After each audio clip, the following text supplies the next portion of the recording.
Hello student, आज हम public finance यानी राजस्व के बारे में जानेंगे। ये आपका BCom second year public finance का महत्वपूर्ण टॉपिक है। शुरू करते हैं आज का टॉपिक राजस्व। देखते हैं राजस्व का अर्थ। राजस्व शब्द संस्कृत का है जो राजन प्लस स्व के योग से बना है। इसका अर्थ है राजा का धन। राजनीतिक दृष्टिकोण से राजा को मनुष्य, समाज और क्षेत्र का विशेष मुखिया कहते हैं। इस प्रकार राजस्व के शाब्दिक अर्थ में हम इसके अंतर्गत यह अध्ययन करते हैं कि राजा अपने राज्य के कार्यों को पूरा करने के लिए धन की व्यवस्था किस प्रकार करता है। अंग्रेजी भाषा में पब्लिक फाइनेंस शब्द का हिंदी में अर्थ लोक वित्त है। लोक पब्लिक या सार्वजनिक शब्द का आशय जनता के समूह को वैधानिक रूप से प्रतिनिधित्व करने वाली सत्ता से है। लोक वित्त विषय के संदर्भ में इस सत्ता के अंतर्गत केंद्रीय, राज्य और स्थानीय सरकारों को शामिल किया जा सकता है। वित्त फाइनेंस का सामान्य आशय मुद्रा मनी से है, लेकिन व्यापक अर्थ में साख क्रेडिट को भी वित्त में शामिल किया जाता है। इस प्रकार लोक वित्त का आशय सरकारों की वित्त से संबंधित क्रियाओं से है।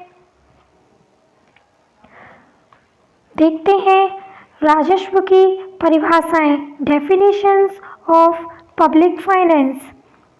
डाल्टन के अनुसार राजस्व का संबंध लोक सत्ताओं के आय और व्यय से तथा एक दूसरे के साथ समायोजन से है।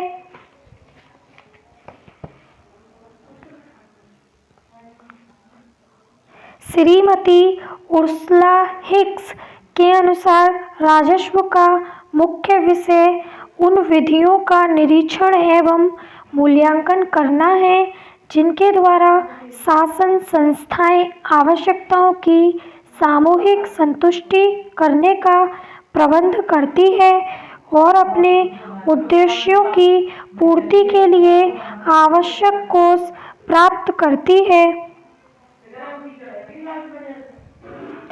देखते हैं नेक्स्ट हेडिंग राजस्व की प्रकृति।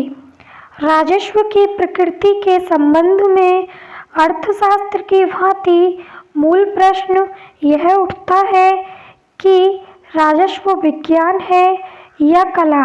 यद्यपि इसका उत्तर बड़ा आसान है कि जब राजस्व अर्थशास्त्र का एक अंग है और अर्थशास्त्र विज्ञान तथा कला दोनों है, तो राजस्व भी विज्ञान तथा कला दोनों होगा।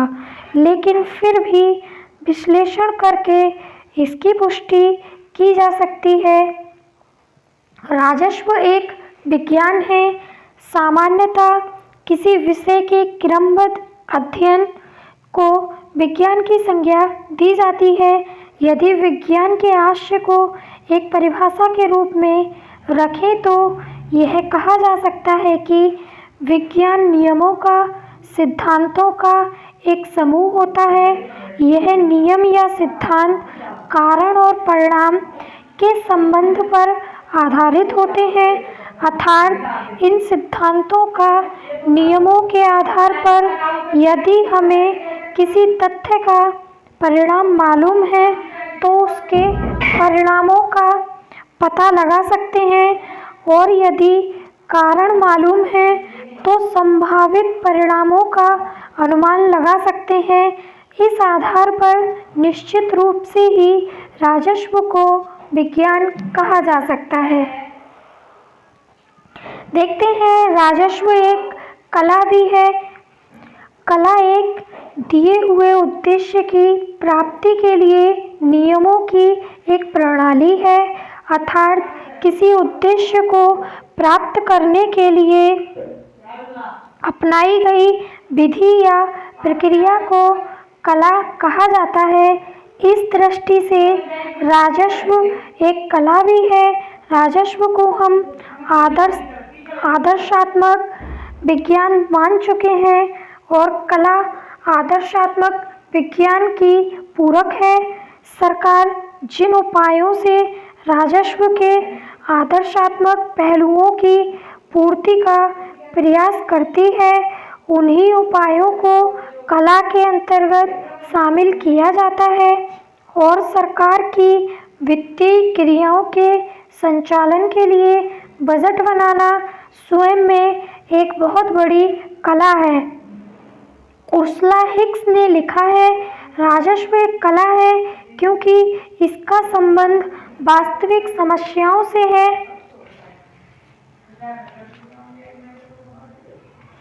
नेक्स्ट हेडिंग देखते हैं हम, राजस्व का महत्व, इम्पोर्टेंस ऑफ पब्लिक फाइनेंस। वर्तमान समय में प्रत्येक देश की अर्थव्यवस्था में राजस्व की भूमिका अत्यंत महत्वपूर्ण हो गई है और इस महत्व में निरंतर वृद्धि हो रही है। वास्तविकता यह है कि ज्यों-ज्यों सरकार का कार्यक्षेत्र बढ़ रहा है, राजस्व का महत्व बढ़ता जा रहा है। आज यह कहा जाता है कि वित्त एक महान नीति है। सुदृढ़ वित्त के अभाव में सुदृढ़ सरकार संभव नहीं है और सुदृढ़ एक कुशल सरकारी मशीन के अभाव में सुदृढ़ वित्त व्यवस्था संभव नहीं है। वर्तमान समय में भारत जैसे विकासशील देश की दृष्टि से राजस्व के महत्व का अध्ययन निम्नलिखित शीर्षकों के अंतर्गत किया जा सकता है। सरकारों के बढ़ते हुए कार्यों की पूर्ति में सहायक।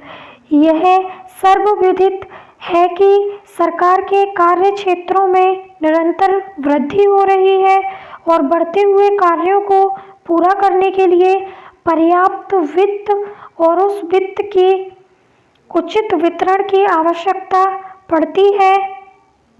इसके लिए निश्चित रूप से राजस्व की महत्वपूर्ण भूमिका है। आर्थिक नियोजन में महत्व। आज का युग आर्थिक नियोजन का युग है। प्रत्येक देश अपने संतुलित एवं तीव्र आर्थिक विकास के लिए नियोजन को अपना रहा है। आर्थिक नियोजन की सफलता बहुत कुछ राजस्व की उचित व्यवस्था पर निर्भर है। करारोपण या लोक व्यय की छोटी सी त्रुटि भी आर्थिक नियोजन के उद्देश्यों की प्राप्ति में एक महत्वपूर्ण बाधा बन सकती है।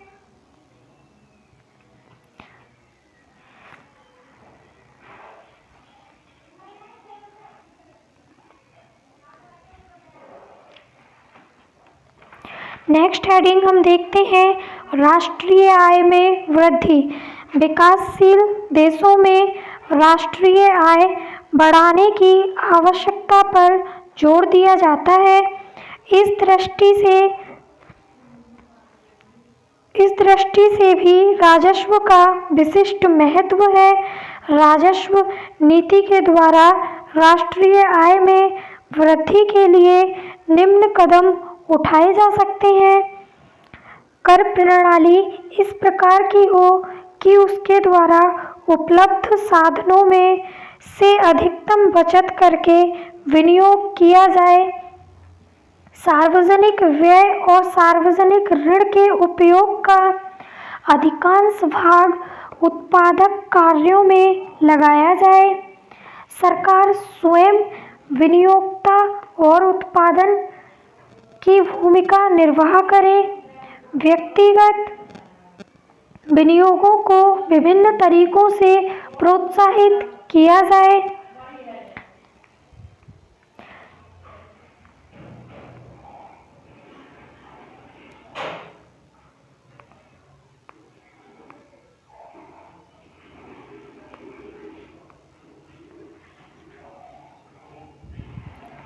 नेक्स्ट हेडिंग हम देखते हैं, लोक एवं निजी वित्त व्यवस्था की तुलना। Comparison of public and private finance. लोक वित्त के अध्ययन के संदर्भ में इसकी विशेषताओं को गहनता से समझने की दृष्टि से निजी वित्त के साथ इसकी तुलना महत्वपूर्ण मानी जाती है। निजी वित्त से आशय ऐसी व्यक्तिगत इकाइयों की वित्तीय नीतियों और समस्याओं से होता है जो सरकार के अंग नहीं है। लोक एवं निजी वित्त के तुलनात्मक अध्ययन को दो भागों में विभक्त किया जा सकता है, समानताएं तथा असमानताएं। लोक एवं निजी वित्त में समानताएं। Similarities between public and private finance. मानवीय आवश्यकताओं की संतुष्टि। लोक एवं निजी दोनों वित्त व्यवस्थाओं का सामान्य उद्देश्य मानवीय आवश्यकताओं की संतुष्टि करना होता है। हाँ, इतना अंतर अवश्य है कि निजी वित्त का संबंध व्यक्तिगत आवश्यकताओं की संतुष्टि से होता है, जबकि लोक वित्त का संबंध सामाजिक अथवा समूह की आवश्यकताओं की संतुष्टि से होता है।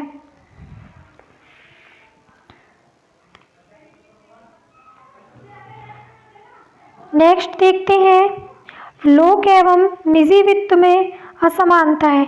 Difference between public and private finance.